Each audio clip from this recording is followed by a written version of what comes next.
If you're moving to Spokane, Washington, and you're specifically curious about the South Hill, as it is one of the most renowned neighborhoods in the Spokane area, then this video is for you. We're going to deep dive map tour the entire South Hill.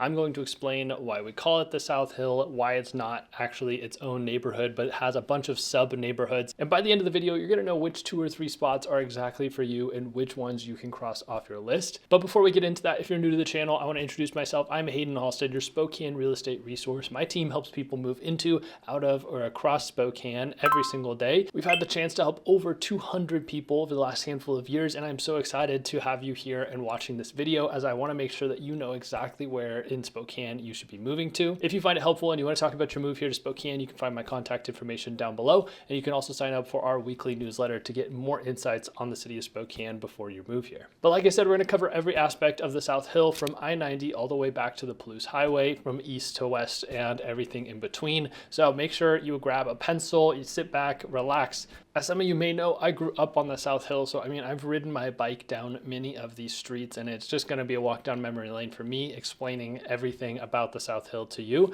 So hopefully this becomes super insightful. We'll talk about the schools, the best coffee shops, little ice cream shops, which areas have trees, which ones don't, and so everything in between, just so you know exactly which neighborhood would be right for you. So jumping right in, we're going to pull up the map here, and I'm just going to kind of give you a broad overview of what the South Hill is. So if we zoom out onto the whole Spokane region, and then to see everything, we can see the hill is literally, it's south and it's on a hill. It's south of I-90, and then you can see, we have the topography on right now, that it is just up on a mountain basically. I won't call it a mountain. It's not that big of an elevation gain, but the nice thing about the Google Maps topography is that you can actually see the elevation lines if you zoom in quite a bit. And so at the top of the South Hill, you're at about 2,200 feet. And then if you go all the way down to downtown, it's not showing up for me right now, but it was about 1,800 feet. Here you go, 1,800 feet down by the river in the middle of downtown. So you have about a 400-foot gain when you get up to the South Hill, which actually means that this area does experience a little bit more snow than the downtown core and some areas of North Spokane, specifically like everything below this ridge here, because once you kind of get up to like 5 Mile, and then also, of course, just further up north into the Mead, Deer Park, Chattaroy area, you start to gain some elevation there as well. And so the South Hill, like I said, a little bit more elevation than the downtown core, but not a ton, but snow will stick there a little bit more. And so that is just something to consider when you are up there. Now, if you haven't been here before, yes, there is quite a bit of a drop off on some areas of the South Hill. So we have, starting on the western edge here, we have what we call the bluff, and that there's a road called High Drive that runs along this. And this is probably, a 400-foot just kind of drop in some of these areas. So right along the Qualshin golf course here, it feels much like a canyon, where it is just a ridge that just drops off from the land above, and then it starts to smooth out a little bit as you go further. And then there are in this area, throughout the entire bluff system, there are trails and a biking trail system, a hiking trail system, things like that. I don't remember the exact number. I think it's like 80 plus miles of trails or something like that. And so they've made it so that there's access on both ends. If you go down to about 14th, there's a small park down here called Polly Judd Park, and that has easy access onto it. And then there's a handful of spots just along High Drive here that you can park your car and jump onto the trail. And then they've actually recently made it a lot easier at the Rocket Market to jump onto the trail, because there really is only a couple spots. Once you get up further on the South Hill, there's a little parking spot. Where would that be? It's like right off of this curve here. I think it's right here. There's a little parking lot where you can park and then get onto the trail system here. And then now they just recently added some steps right here, so you could jump onto the trail system in between a couple houses over here.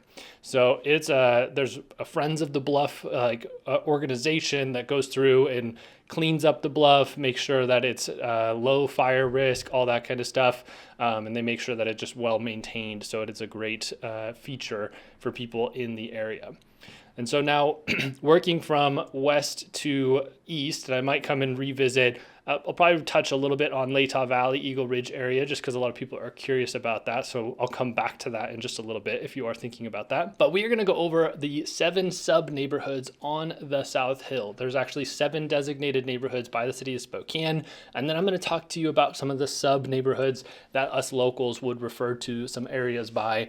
And then, of course, there's 10 total, like kind of south neighborhoods in the city of Spokane, which would include areas like the Latah Valley and then Grandview, Thorpe, which is more of this section over here. But we're going to stick up on the hill and the South Hill specifically. So starting on the west side here, we're going to start with the Comstock neighborhood. So now the city of Spokane would designate the Comstock neighborhood to run along 29th here. Then I believe it's along Perry on the backside. And then it kind of loops around the Manito Country Club, along High Drive, and back here. And now there's multiple little sub areas of the Comstock neighborhood. It's not like when we talk about these, I don't know, and if you're in a bigger place like Texas or California, you might think of a neighborhood as this big master plan neighborhood where a lot of homes are very similar and stuff. But when you're dealing with an older neighborhood like this, where they weren't considering that kind of, I mean, it wasn't massive builders building these neighborhoods at any given time. There's a lot of unique individual builders. There's a lot of differences throughout just this little neighborhood here. So like I said, it runs along 29th. Let me grab my pen here. It runs along 29th, up through Perry, around the Manito Country Club, along High Drive, and back over. And so now here's the kind of sub neighborhoods that I would consider it. So we have the Manito Country Club area. And so this is going to be one of a very affluent area. If you're a high net worth individual, you want that country club feel. There's a couple private communities along the Manito Country Club or very close by. So this road here is the private gated like Manito Country Club, like kind of estates area. There's another private gated community called Quail Ridge, I believe, or Quail Ridge. And then you have homes on 54th and on Perry and down on Club Court that line the golf course. And these are places where the land, raw land, might sell for $700,000 to $1 million. People are tearing down older homes, specifically on the Club Court area. There was a lot of kind of olders, like 50 to 70s ranchers, and those have been torn down and built into some really large mansion homes. Perry is not as desirable because it's a little bit more of a main arterial, and the houses are on the other side. There's a big gate that runs along the golf course here. So really 54th, Club Court, and then being on St. Andrew Lane are your ideal spots for being on the golf course itself. And now you may be thinking, like, I could never afford to live in this type of area. And so I promise you that we're going to be touching on areas of the South Hill for almost every single price point. So stick around because you will find that spot that is right for you. And the nice thing about Spokane is that there's never an area where it is like massively out of everyone's price point. Like because we're about to transition to going across the line to 43rd here and looking north of there. And in between 37th and 43rd is a total mix of, like, I call them like post World War II houses. Like they're more of the Rambler style, a little bit of, they're smaller houses, maybe 1,000 square feet on the main floor, 1,000 square feet in the basement, or maybe 800 to 1,000 square feet on either floor. Like they're not huge houses, fairly modest. You can be close to the Manito Country Club and maybe you're not even looking to join that club, but of course people that have that type of money are going to have a certain expectation of the neighborhood around them. And so you do get to take that into your neighborhood a little bit. And so, this area here is a lot smaller houses. Like if I switch over to satellite view, you will see that we transition to a lot closer lots. The further north you go, the slightly more affordable the houses are going to get, the smaller the lots are going to be. But there's great options here. Like we just sold a house, I think it was this one, or not that one exactly, but close to here, that had a huge shop in the back. So it's like there's alley access in most of this neighborhood, which I actually am a fan personally of alleys. My house I grew up in had an alley. The house I currently own is an alley. I think it helps keep a lot of the cars off the street, and everybody kind of puts their stuff in the back of the house and keeps the fronts a little bit cleaner. And so that's just my personal opinion from what I've experienced. Of course, every once in a while you feel like alleys draw the wrong type of people or something like that. But I mean, and I haven't had that experience recently in myself. So, so yeah, this whole section here, 37th to Perry and 43rd, smaller homes. Most of our people that are buying or selling in this area were a first-time home buyer at one point, or they've lived in that home basically their entire life. Like that lady that we sold her house this year, we sold her. She had been there for 40 years, and then we were representing the buyer as well, and they were a first-time home buyer getting into that house for $390,000. And you're less than quarter mile, half a mile to multi-million-dollar property. So like I said, there's no area in Spokane where there's like a mile or like a whole neighborhood of like $1 million homes that are, then you're like driving 10-15 minutes away to get to something that you're looking for.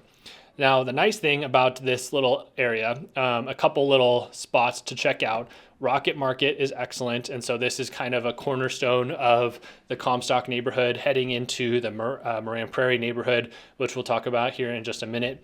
But it's awesome. They do music in the summers in their parking lot. They draw a ton of people. Go get a Nanaimo bar if you're in town. Go to the Rocket Market and buy one of those because it's one of the best desserts in Spokane. But there's like smaller little sub-downtowns. I mean, downtown's a strong word, but there's little community centers. So like 37th and Grand, you have Remedy Kitchen. There's a little gym. There's a Starbucks right in here, gas station. But this is my hood. This is where I grew up, was on this block, basically. Went to Jefferson Elementary School when it used to be the old elementary school. And now they've moved it to, when they built a new one, they moved it across the field. This is the field that Lewis and Clark High School uses. Lewis and Clark High School is in downtown Spokane. It's right on the southern edge of downtown Spokane. Where is it at? Here we go. It's right here. It's so it sits right on the freeway, and so the kids actually drive or bus up to Hart Field because they can't have a full sports complex in the middle of downtown. So so this is Lewis and Clark's field, and that leads us into what I would consider actual Comstock neighborhood. So when I grew up, I did not think that I actually lived in Comstock. I didn't even really know. I didn't have a name for my neighborhood, I guess. I just lived by Jefferson. But as we transition to the other side of Manito Boulevard, which we'll come back to as one of the most beautiful tree-lined streets, and if you want to know where the best trick-or-treating is in Spokane, that would be the spot right there, is Manito Boulevard. But as we go to the west of Manito Boulevard and circling kind of back over to the bluff here, this is really where we get into the Comstock neighborhood, and people are very proud to live in Comstock. So specifically on this side of Bernard, and then within 29th and on this side of High Drive, this would be considered Comstock.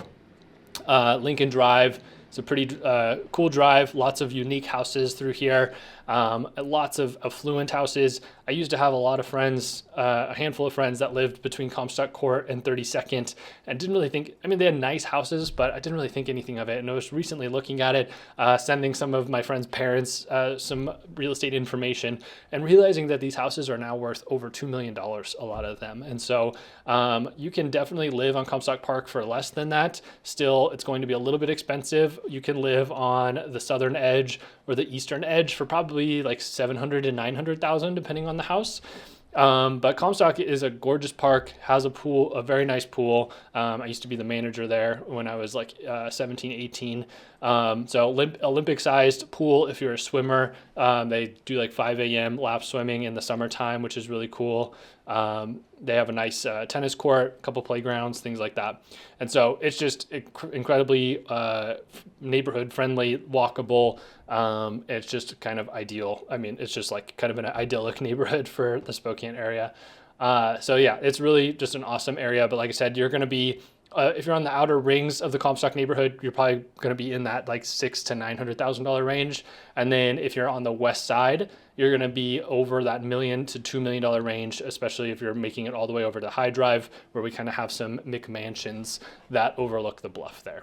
So like I said, this is going to be the most in-depth South Hill video you can find on the internet, so make sure you're sticking around to the end to find your specific neighborhood. We have put chapters here that talk about each sub-neighborhood on the South Hill, so if you want to skip ahead, you can totally do that and come back, but also I will not be offended if you put me on 2 times speed so you can get through all the information. I just hope you're taking notes, but if you want a customized conversation about what you're looking for, make sure to use the links down below so you can schedule a meeting with me and my team. So next up, we're talking about the Manito neighborhood. So Manito drops down to about 16th on the north side, Grand Boulevard to the east, 29th to the south, and then High Drive to the west here.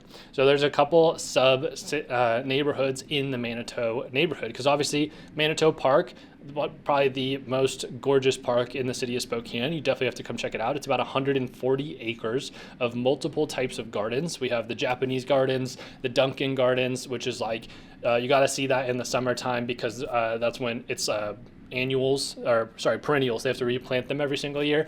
But there's like perfect rows of flowers, and every year they choose different colors to make different designs and things like that. I try to go there with my drone and like take cool photos from above.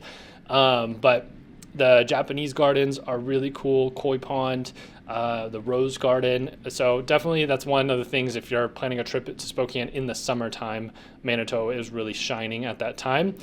They do like a Christmas show as well. Unfortunately, they're not doing it this year because it got crazy. Like the line, you would be waiting in your car for like over an hour to get into the park because they've done drive-through versions and walk-through versions. And it just brings so many people that they decided to put a pause on it because they didn't want to harm the park for one, and they didn't want to make the neighbors incredibly upset. Also in the summertime, you can come see live music at the Park Bench Cafe. So yeah, it's just a really awesome neighborhood thing that we have. And it's really cool to just be within walking distance of Manito Park. And even like I said, I grew up here in Grand Boulevard, even a little bit further up. And we could easily walk to Manito. It's a bit of a walk, but it's like, I don't know, maybe a mile or so, a little over a mile to get to the upper Manito playground and then be able to walk through Manito. So I think even if you're not living on the park, it's still super accessible from pretty much every direction. It's high enough off the hill that you're not really having to walk super steep, except for there's a big elevation change between Cannon Hill Park and Manito running this way, and you can see that here. But anyway, getting back into the types of homes, these are some of the early homes in Spokane. There's some very grand craftsman homes, like that typical postcard Spokane is probably the Manito neighborhood. And so unfortunately, a lot of people want that type of home, and it is very expensive at this point. It's hard to be into this neighborhood for less than $600,000. Every once in a while, we'll find a smaller, there's some brick craftsmen, some smaller ones that might be in the mid 500,000, but they're probably going to need some work as well. It's hard to find ones that are necessarily turnkey, ready to go for less than that $650,000 to $700,000 range. And then, of course, there's going to be a lot scattered throughout here that are much nicer and much more expensive. There's little pocket blocks. So Cannon Hill Park is a little sub park, and this has become very sought after. There was a house that sold on the corner here, very large house, but sold for $2.5 million. We sold I think it was a 50s rancher, and it was a large rancher. It was probably almost 1,800 square feet on the main floor, so it's probably over 3,000 square feet total. But it was had not been touched. One owner, actually 2 owners, but he bought it 4 years after it was built and had touched nothing. And so the house was going to need a total remodel. It was in good shape, but needed a total remodel. And we sold that house for $800,000 cash. And then the person was likely going to add a second story onto it and kind of go crazy with it. So that's one of those pocket neighborhoods where there's a lot of affluent, there's a lot of money going in there right now. But yeah, this little area between 21st 21st is a great street. It has like a grass strip running down the middle with trees canopying over the whole thing. So a lot of beautiful houses there. And then we just find this neighborhood to be very sought after because of Wilson Elementary School. It's just a highly rated elementary school in the Spokane area. And then people love the local ice cream shop here, The Scoop. This has been a staple my entire life, been there. They do coffee, they do ice cream, and now they have a bagel shop in there as well. So you kind of get the best of both worlds. You can go see them in the morning for your breakfast sandwich and the evening to get your evening ice cream, or you just have some ice cream in the morning time as well. I wouldn't blame you for that. There have been times where they've done like an ice cream breakfast sandwich that I've had, which was actually surprisingly good. So I would say as you work your way down the hill, and which is down is north, which is kind of the opposite of how your brain would consider it. But this is old. The houses get older the closer you get to downtown. And then the things to just think about in this area is, like, again, updated modern homes are going to be 7, 8, 9, over $1 million easily. Ones that need work still have some knob and tube wiring, have old sewer lines, things like that. You could potentially get in around $500,000. You're going to spend quite a bit of money to fix it up and make it your own, though. Okay, so heading north, we are now going to look at the Cliff Cannon neighborhood. So Cliff Cannon runs down north, right along the freeway. So it just right before downtown. You kind of include a little bit of the hospitals in there, and it kind of runs up to about 14th through 16th. And then over again, bordered by the bluff, that the drop off over here. And so now that drop off is much less extreme as it's starting to taper down into the valley, into downtown here. But this bluff actually, I mean, it does continue a bit into the Browns addition, going along the Latah Creek. It does actually continue a bit more over there. But back to what we're looking at. So these are some of the oldest properties in Spokane besides like Brown's Addition on the other side of the river there. This little corner of the area would be like a lot of old historic mansions that have typically been converted into apartment buildings at this point. Some of them are still maintained, but there's a lot of mixed housing in this area. There's a lot of single family homes, multifamily right next door to each other. And it's just like, I would say busy, like tighter streets. The streets are made out of brick, a lot of them still, or you can see where maybe some of the concrete has chipped away and you can see exposed brick underneath there, which is kind of cool. Some of the streets still have the trolley tracks going through them when we used to have a trolley that would come up from downtown into the neighborhood. And so there's just a lot of great history in this little pocket of Spokane. But prices typically are a little bit more affordable because it is multifamily mixed housing kind of situations. Like we have a 3,500 square foot listing listed at $450 right now in this neighborhood. So like in terms of price per square foot, you could actually get a lot for this little area. There's Polyjudd Park that I had mentioned earlier, which is you have to go down a pretty steep hill to get down there, but there's a nice little playground, access to the hiking trails and all that kind of stuff. And then just some really like this little area I do like a lot, like this little pocket neighborhood right around Polyjudd Park. We sold a house on Ash this year and we went and door knocked the entire neighborhood, and everybody just absolutely loved their neighborhood, all the neighbors. And the cool thing about this house that was being flipped was it was like one of the few that needed to be updated. Like it wasn't a nuisance property, but it just was dilapidated. And all the neighbors were walking by and were so interested in the house being fixed up, and were so thankful that it was being fixed up. And they all came to the open house because they wanted to see what the finished product was like. So it was really one of those neighborhoods where there's a lot of pride of ownership, and people that just love walking their dog in the neighborhood and all that kind of stuff. We heard that a lot from people. But another staple of this neighborhood, similar to the Rocket Market up further on the South Hill that we talked about, is Huckleberry's. Huckleberry's natural market is incredible. I live on the northwest side of Spokane, and we'll drive all the way across town to go to Huckleberry's and get the certain items that I want. The deli is incredible. It's actually one of my favorite breakfast spots to go to for a weekend breakfast because it's a good deal. You get a huge plate of food. The omelet is like the size of my face kind of. And so it's like the Huckleberry's Market is a naturals grocers. It's probably not likely where you're going to shop every single week unless you really like that organic, like full organic produce and you're willing to spend top dollar for your groceries. But it is a nice little treat, and they have great deli, great desserts. So it's just kind of like but me and my wife will kind of go on like a little date night to Huckleberry's to get a few items here and there. And so the rest of Cliff Cannon neighborhood, it actually elevates itself quite a bit on the other side of Monroe. There's a small section here that is kind of, again, that mix of old houses that have been converted into multifamily. But then once you get past this like South Lincoln Street here, this is one of the most prime neighborhoods in Spokane. So we're going to go all the way over from 14th and then kind of cut off here. But yeah, this is it right here, where we have one of the most prime neighborhoods in all of Spokane. Sumner Drive, Cliff Drive specifically, some of the most expensive and biggest mansions in the city of Spokane. We've had a few sell in the last couple years, anywhere from like $1 to $3 million. But these things are huge. I mean, you zoom in and you can see the lot size on these, going all the way back to Cliff Drive. These things are huge. I mean, check this one out. This one is on a double lot, and it has like the roundabout driveway. The gardens look so manicured. This guy's got a basketball court.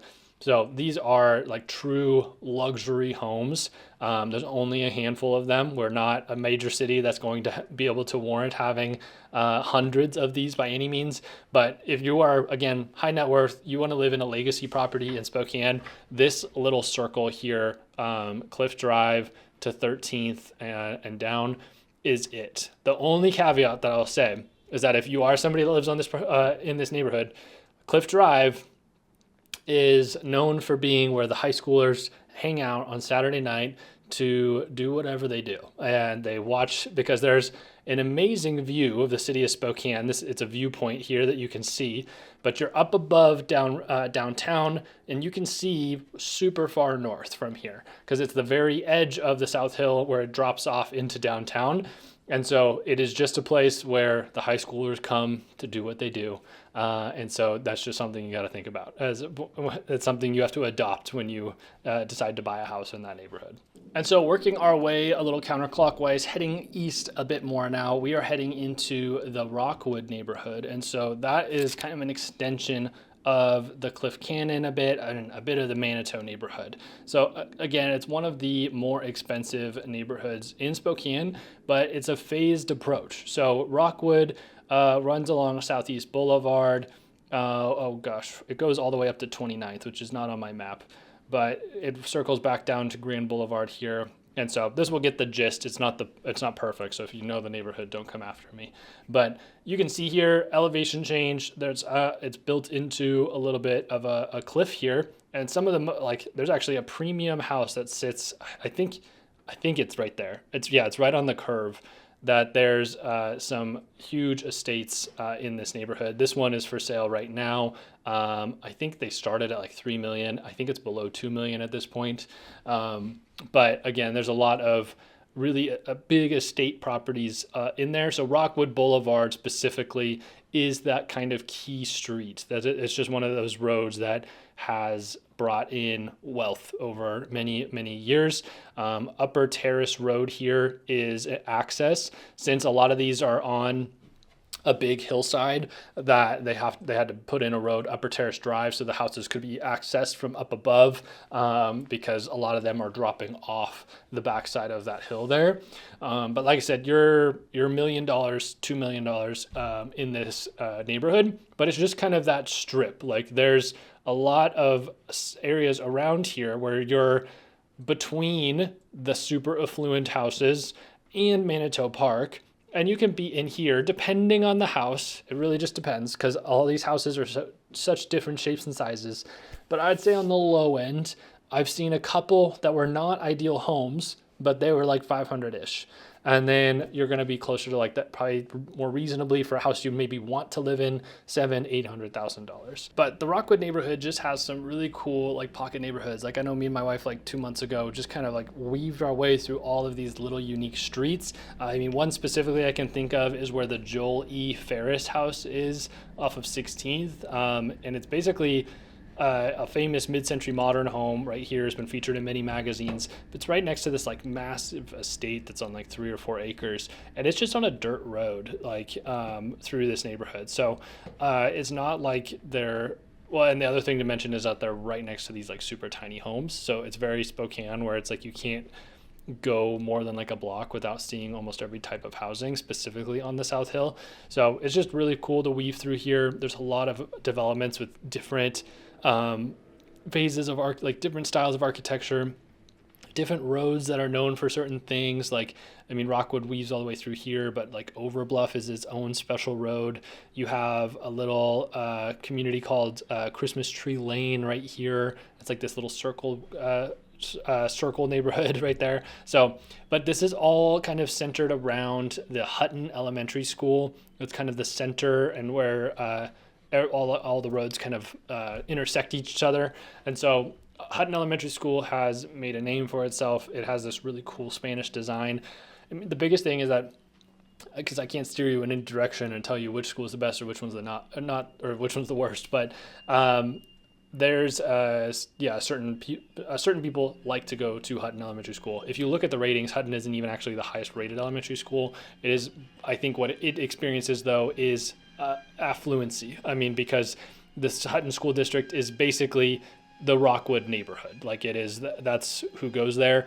And so it's one of the overall most affluent neighborhoods in Spokane that goes to all the same elementary school. So PTA is going to be well funded and all that kind of stuff. In terms of like small destination downtowns and things like that, or places that have a lot of like your local amenities, 29th and Grand is a great spot, and that's just right outside of the Rockwood neighborhood. You have a handful of things from Sacagawea Elementary School, and then a few restaurants here and there, like the Chalet, Thomas Hammer Coffee Roasters, which is open almost all day because they do wine in the evening. You have Super One Foods, the grocery store right there, and just a handful of things. There's a small brewery. There's a little, there was Gordy's, which was a Chinese restaurant that everybody loved, but it went out of business.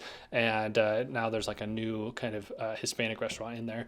But this is kind of just like a one-stop shop for a lot of your needs. And it's just right outside of that Rockwood neighborhood. But we're going to jump to the other side where a very popular kind of quote unquote downtown is, and that would be the South Perry District.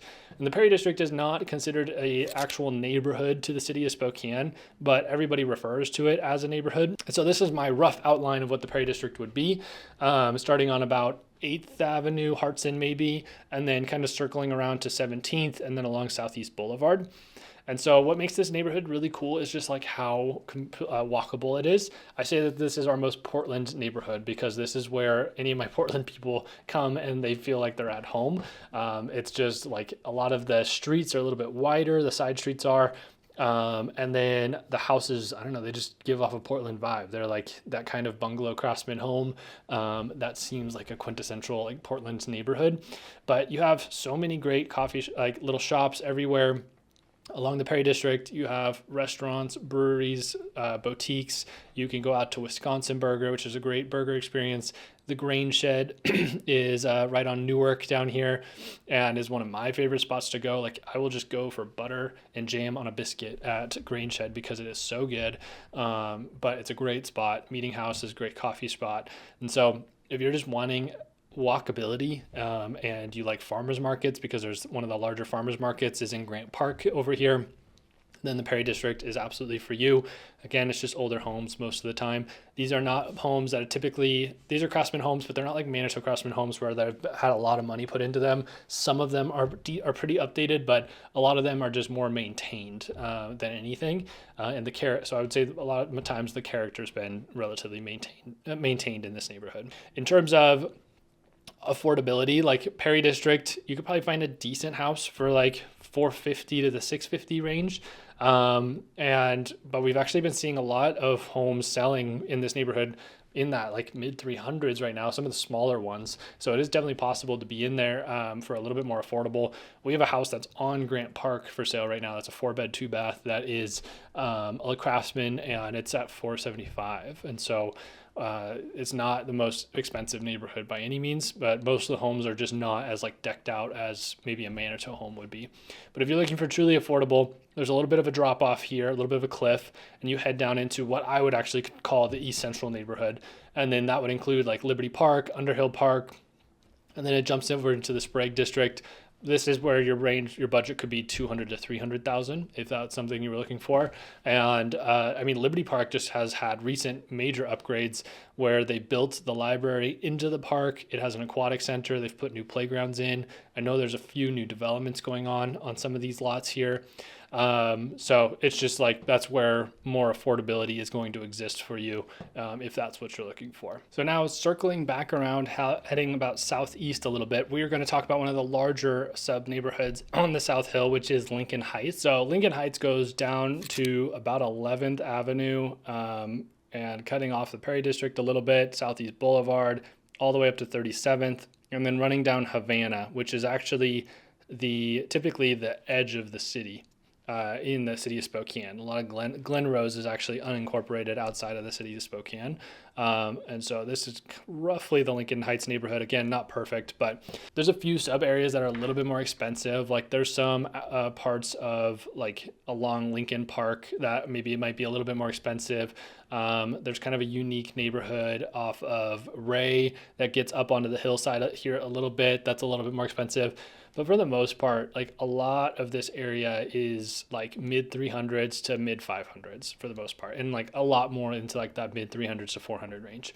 And so are you quite a bit away from the major amenities of the South Hill that people are typically drawn to, I should say? Absolutely. Like you're going to be driving over to Manito if that's what you're looking for. But I mean, this is like its own little city in itself. Like you have everything you would need in this little neighborhood. There's like the Lincoln Heights shopping center off of 29th here, where it has like your like tons of restaurants, like a lot of restaurant options. But these are going to be typically built a little bit later, 60s through the 80s most of the time. And then when you get up past 21st, there's a lot more that were built in like the 80s, 90s, 2000s type of thing. And so more maybe your split level homes, things like that on this side. Like we have one that's like a early 2000s built on 31st over here. And so if you're looking for maybe a slightly more suburban feel at an affordable price point, but you want to just be able to jump on 29th and like drive down to wherever you're trying to get to, the nice thing about being on the South Hill is that like 90% or more of the things you need are on the South Hill. And so like unless you like have to go downtown for something, you're not going to necessarily need to go downtown for anything. These are things to think about with winter driving. Again, it is December 9th here. It's snowed once so far where it's stuck for like 2 days, but now it's just raining. It's like 50 degrees.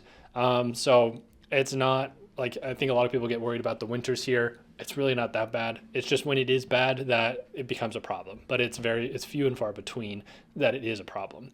So this is likely the most affordable neighborhood. I want to actually just mention a little bit, because I didn't mention it earlier, talking about the Comstock neighborhood. There's a little sub neighborhood that I would consider Hamlin. And so that runs along 37th here and maybe just like, I don't know, right around here or so. And these are like, it's circled around Hamlin Elementary School. There's Hamlin Park right here.